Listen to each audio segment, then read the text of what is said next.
una sa lahat. Hoy! Sa NBI, walang tigilos ha? Walang tigilos. Baba! Tumambad ang iba't ibang tangke ng LPG nang salakay ng mga otoridad ng bodegang ito sa Davao City. Sa lugar na yan, illegal umanong nire-refill ang mga tangke ng LPG. Naaktuan pa ang 4 na empleyado sa illegal na gawain. Ang iba pang detalye sa balitang yan sa eksklusibong report maya-maya lang. Pilipinas, alas 5:30 na. Ito na mga bumabanderang balita. Wala ng oras, Senate President Chis Escudero nanindigang sa 20th Congress nagugulong ang impeachment trial kay VP Sara. Hindi balasahan, Pangulong Marcos nilinaw na nakaprobation ng mga miyembro ng gabinete at hindi rigudon ang nangyari. Pinatawan ng suspensyon, ilang bus ng GV Florida Transport sinuspinde dahil sa viral video ng karirahan sa kalsada.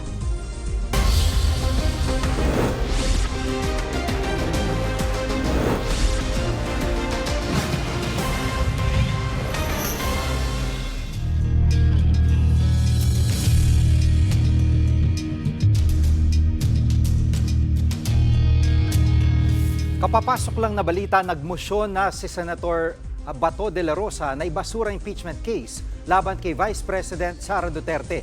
Sa gitna yan ng inantabayan ng panunumpa ng mga senator judge para sa impeachment trial. Live mula sa Senado, nangunguna sa balita si News 5 Senate Correspondent Mian Los Baños. Mian, anong sinabi ni Senator de la Rosa?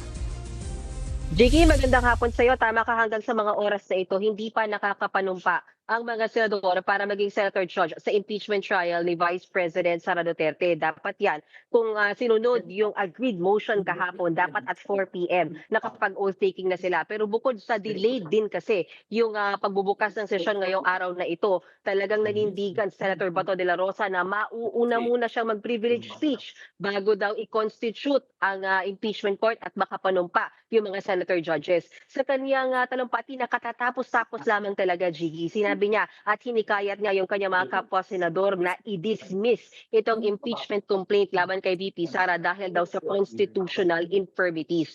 Ang sinasabi niya, una, may problema nga constitutionally yung impeachment complaint na inihain sa Senado mula sa House of Representatives at meron ding katanungan o ongoing debates dun sa jurisdiction kung karapat-dapat ba itong tumawid mula sa 19th papuntang 20th Congress. Unang binira, Jigihan, ni Senator Bato ang hindi raw pagsunod ng Kamara sa sarili nitong internal rules nang inupuan nila yung unang 3 impeachment complaint na inihain kay VP Sara noong December 2024. At ang inaksyonan lamang nila ay yung ika-4 na impeachment complaint na sabi niya ay minadali at inakyat sa Senado nitong Pebrero sa mismong araw, ng huling araw bago mag-break yung Senado. Kaya ang sinasabi nga ni Senator Bato, parang ineko niya yung sabi ni Senate President Chis Escudero. Bakit kami yung sinasabihan yung mabagal, kayo rin naman, inupuan nyo yung impeachment complaint at kung kailan huling araw na bago mag-break, tsaka ninyo inakyat sa amin. Giit ng Senador Gigi ha, nakatuntong daw sa mahinang pundasyon ng impeachment complaint laban kay VP Sara, kaya may panganib itong gumuho. Quote-unquote, itong babasahin ko mula sa kanyang speech, Gigi, sabi niya, kung ang impeachment ay minadali at nakasandig sa paghihiganti at pamumulitika, ito ay kahalintulan sa istruktura na itinayo sa gilid ng bangin. Gigi, tingin pa ng senador dahil hindi pinansin yung unang 3 impeachment complaint or hindi inaksyonan ng Kamara, sabi niya nag-violate yan sa 1-year ban dapat na ipinapatupad sa mga impeachment complaints, sa mga impeachable officials ng ating bansa. Sabi din ni Senator Bato, kung ang naunang 3 impeachment complaint idinaan sa EDSA, ito daw ika-4 mukhang sa Skyway dahil minadali ang pag-angat sa Senado. Mawawalan daw ng saysay ang pag-convene ng impeachment court kung depektibo naman ang impeachment complaint na kanilang itatakal. Kaya bakit parang ipipilit, Gigi, na ipasok sa naghihingalong 19th Congress kung magbubukas na rin naman sa Hulyo ang 20th Congress, bakit hindi na lang daw hayaan ng 20th Congress na mag-convene at magpasya kung itutuloy ang impeachment trial? Gigi. At may gaya nga nung nabanggit mo, no, magkahawig yung pahayag ni Senator De La Rosa ngayon at yung pahayag, nanaunang pahayag ni Senator Escudero. May bago reaksyon ba si Senator Escudero dito sa motion?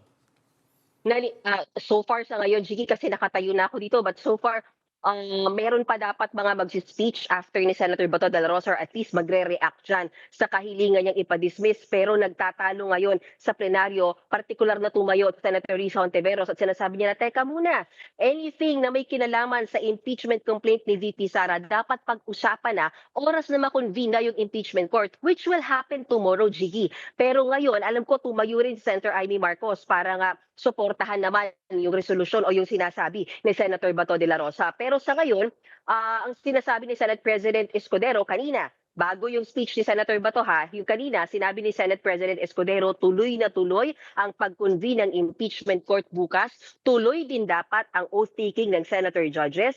At ang sinasabi niya ay ganun pa man, kahit matuloy yung pag-convene ng impeachment court, tuloy ang oath-taking ng senator judges, ang mismong trial ay mangyayari sa 20th Congress. Bahala na raw ang mga senador sa loob ng 20th Congress kung itutuloy ang trial o hindi. Bahagi ng pahayag ni Senate President Jesus Escudero, pakinggan natin, Jiggy. Sa 20th Congress na yan, dahil wala nang sapat na panahon ngayon, hindi namin kasalanan yan. Pinili ng House i-file yan sa mga huling araw, huling oras ng last day namin na alam nilang 2 linggo na lamang ang naiiwan. Trial will commence pag-resume na ng 20th Congress. I have not changed my position. I have not changed my statement with respect to that.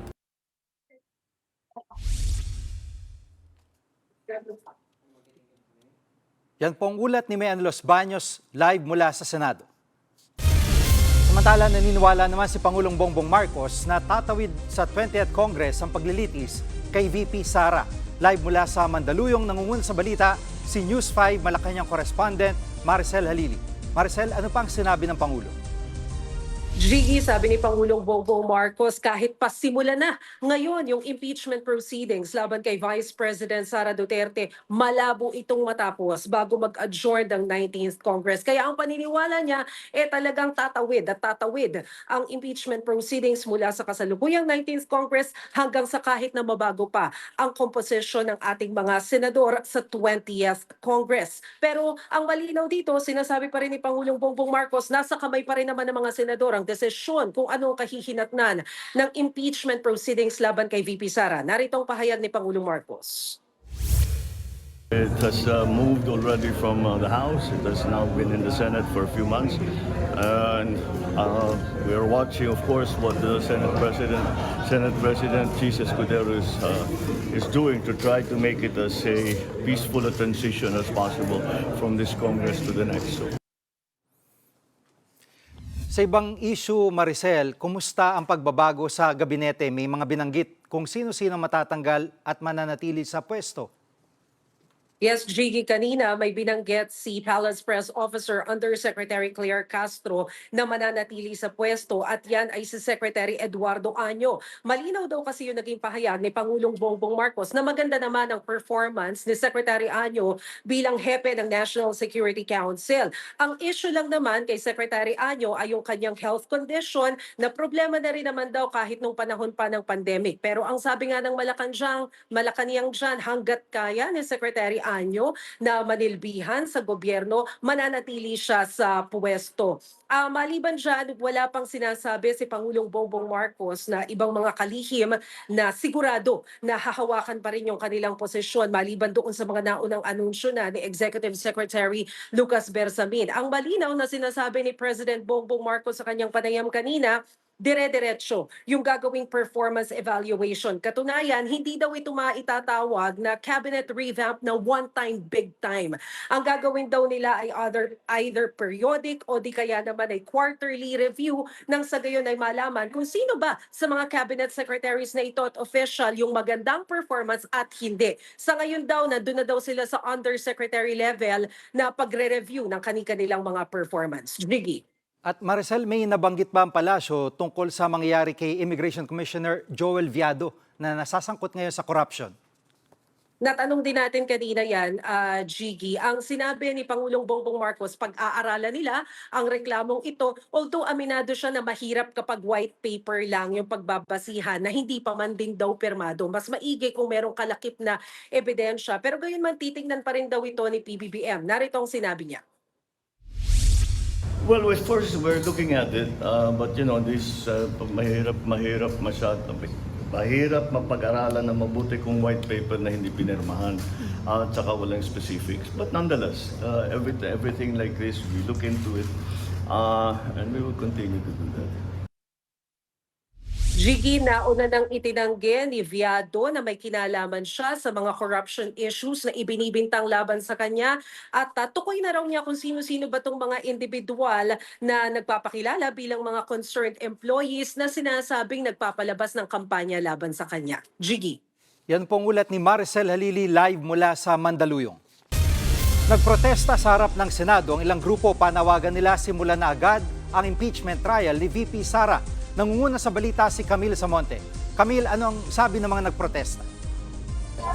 Jiggy, dismayado ang iba't ibang grupo na nagtipon-tipon dito sa harap ng Senado sa mabagal na usad ng impeachment trial ni Vice President Sara Duterte. Anila kung tunay nga na pinaglilingkuran ng mga senador ang taong bayan, dapat ay papanagutin nila ang anilay mga tiwaling leader. Naniniwala rin sila na pwedeng ipagpatuloy ang impeachment trial ni VP Sara sa 20th Congress. Ang mahalaga raw ay masimulan na ito ngayon at hindi mabaliwala, lalo't 2 araw na lang ang natitira bago matapos ang sesyon ng Kongreso. Nananawagan na rin ang Catholic Bishop Conference of the Philippines o CBCP sa mga senador na galangin at tuparin ang kanilang mandato sa ilalim ng saligang batas. Anumang pagkaantala o pagbaliwala sa impeachment process ay pagtataksil daw sa konstitusyon at taong bayan. Magiging ang Makati Business Club, tutulak na rin ang Senado na mag-convene na bilang impeachment court. Maituturing daw kasi itong isang test sa pagpapanagot ng isang leader at rule of law. Kung hindi raw kasi sundin ang batas, maaring maapektuhan nito ang long-term investments na nagre-resulta sa paglikha ng mas maraming trabaho. At ngayon naman, nagsasagawa ng prayer vigil at candlelighting ang grupo ng mga kabataan mula sa Akbayan Youth at Student Council Alliance of the Philippines para nga ipanawagan na litisin na ng Senado si Vice President Sara Duterte. Balik sa iyo, Jiggy. Yan pong ulat ni Camille Samonte mula sa Senado. Susunod, peligrosong karera ng ilang bus sa Nueva Vizcaya sa poll sa video. At babaeng sangkot umano sa pagbebenta ng bahay na nakasangla pala sa bangko, arestado. Diyan lang kayo mga kapatid, dapat una sa lahat.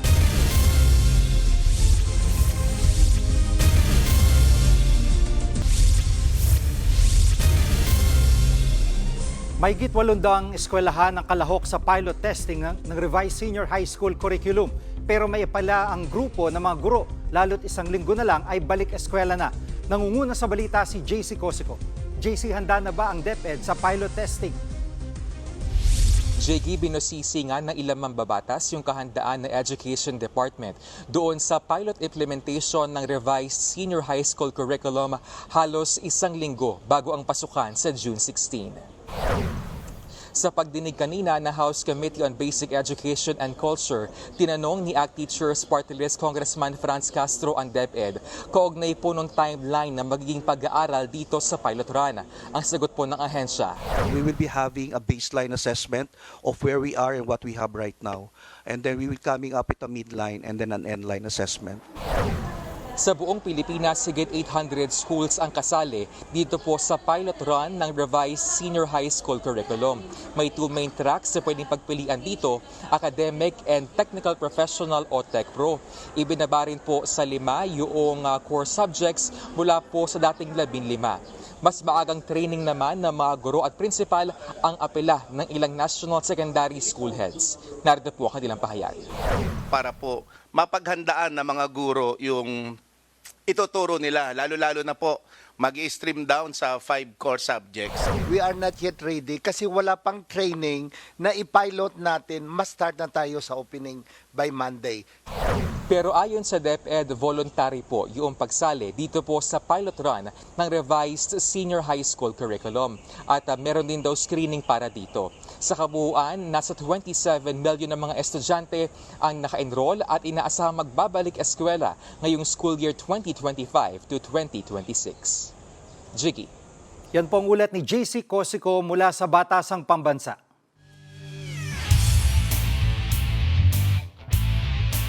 Para sa nangungunang balita sa sports, makakasama natin ang ating kapatid na si Diego Dario. Diego. Thank you, Jiggy. Nakuha ng Alas Pilipinas ang pinakauna nilang talo sa AVC Women's Nations Cup na ginaganap sa Vietnam. Nalusutan sila ng Iran sa loob ng 5 sets, gitgitan ng kada set at pagdating sa dulo ay hinigpitan na ng Iran ang kanilang depensa. Ayon pa sa coach ng Iran, pinag-aralan talaga nila ang laro ng Alas matapos sila matalo ng mga Pinay last year. Nasa 3rd place na ngayon ng Pool B ang Alas na may 2-1 win-loss record. Sunod na lalabanan ng Alas ang Team New Zealand bukas. Susunod, lalaking sospek sa pagpatay nadakip matapos ang 6 na buwang pagtatago. At mga armado grupo sa Maguindanao del Sur nagbarilan. Huwag kayong bibitiw, dapat una sa lahat.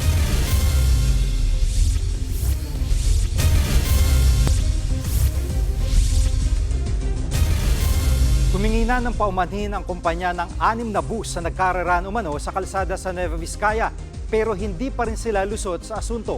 Nangunguna sa balita si Ian Suyu. Ian, ano ang parusa sa mga kumpanya ng bus? Gigi, pinag-utos na nga ng Department of Transportation na patawan ng 1 buwang suspensyon ang ilang mga bus ng Florida Bus Company na sangkot sa viral video kung saan nakita nga na nagkakarerahan sila patungo sa isang kalsada sa May Nueva Vizcaya. Aakalain mong race cars ang 6 na bus na yan na humaharurot at naguunahan sa isang video na pinost sa social media kagabi. Hindi nila alintana ang mga kasabay na sasakyan at ang ibang bus nag-counterflow pa. Ayon sa uploader, nangyari ang insidenteng yan sa Dayadi Cordon Highway sa Nueva Vizcaya. 6 na kulay pink na bus ang nakuhanan sa video. Lahat yan pagmamay-ari ng Florida Bus Company na may rutang Sampaloc, Manila hanggang Santa Ana, Cagayan. Dahil dyan, 15 Florida bus ang hindi muna papayagang bumiyahe ng 1 buwan. 10 dyan ay may rutang Sampaloc, Santa Ana, Cagayan.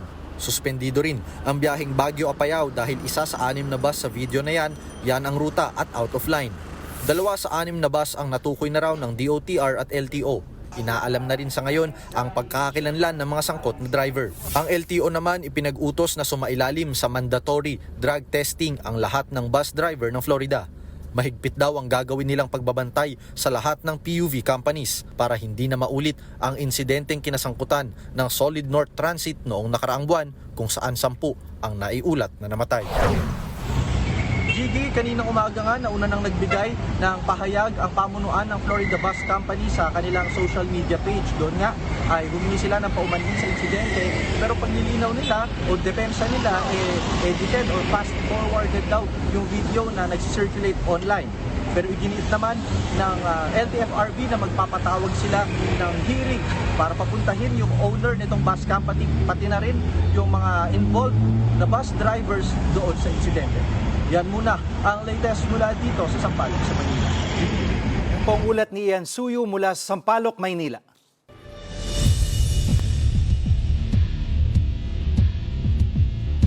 Narito ang mabilis na pasada sa iba pang balita.